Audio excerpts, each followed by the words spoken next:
Më datë 14 mars, një gjyqtar i posaçëm në Tiranë ka vendosur arrest në burg ndaj 2 zyrtarëve dhe po me kërkesë të SPAK u shpall në një seancë me dyert mbyllur ndalimi i publikimit të akteve. Nuk pati asnjë njoftim zyrtar për arrestimet as nga SPAK dhe as nga policia. Gjendur përballë informacioneve të shumta që më sinjalizuan se 2 të dyshuarit ishin arrestuar pas hakerimit të PC-ve të prokurorëve të posaçëm në të njëjtën datë, ju drejtova me kërkesë zyrtare SPAK-ut me pyetjen për çfarë vepre penale ishte arrestuar i dyshuari Zambak Gjoni. Referuar ligjit për të drejtën e informimit, kërkoi të më vendosnin në dispozicion detaje dhe veprën penale për të cilën është arrestuar ish zyrtari Zambak Gjoni si dhe një ish zyrtar tjetër. Ndërsa pati heshtje nga institucioni dhe për shkak të rëndësisë dhe interesit publik vazhdova të mbledh informacione nga burimet që më saksuan se po kishte pasur ndërhyrje. Më 25 mars ju ridrejtova SPAK-ut me kërkesë mbi të njëjtin objekt, duke kërkuar informim për çka kisha mbledhur pra të dhëna shtesë për të konfirmuar çka më kishin treguar burimet. Që hetimi po kryej për akuzat e nxjerrjes së akteve sekrete dhe ndërhyrje në sistem, dhe me një sëri pyetjesh për të cilat prisja konfirmim. Bashkë me urimin që ky email t'ju gjej sa më mirë, po ju rikujtoj mbi kërkesën për informacion që bën fjalë për arrestimin e shtetasëve Artion Rokaj dhe Zambak Gjoni, për të cilët ende nuk ka njoftim zyrtar. Meqense ende nuk më jeni përgjigjur në referim të ligjit për të drejtën e informimit, po shtoj edhe disa pyetje të tjera mbi këtë temë. A është e vërtetë që këta shtetas janë arrestuar për veprat nxjerrje e akteve sekrete dhe ndërhyrje në sistemet kompjuterike,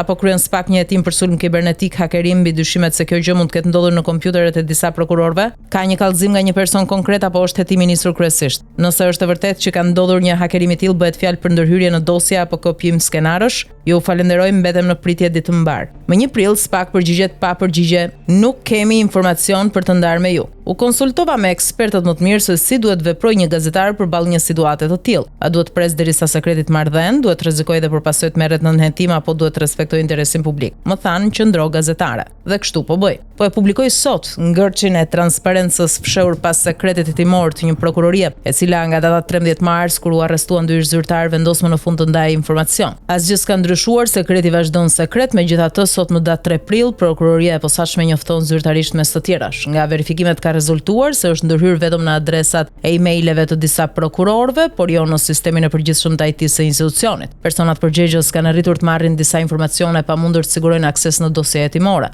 Po ashtu ata kanë tentuar të ndërhyjnë edhe në emailin e drejtuesit prokurorisë posaçme zotit Altin Dumani, por pa sukses. Fal një hetimi intensiv të drejtuar nga SPAK me përfshirjen e BKH-s dhe sektorit të ekspertizës së kësaj prokurorie, u bë mundur që të zbulojë kjo ndërhyrje e paligjshme duke identifikuar dhe arrestuar brenda 24 orëve 2 shtetas, individin që ka realizuar ndërhyrje në email dhe ato që ka shpërndar informacionin tek persona të tretë. Gjithashtu u bë mundur sekuestrimi i pajisjeve të përdorura për të realizuar ndërhyrjen si edhe skedarët e shkarkuar.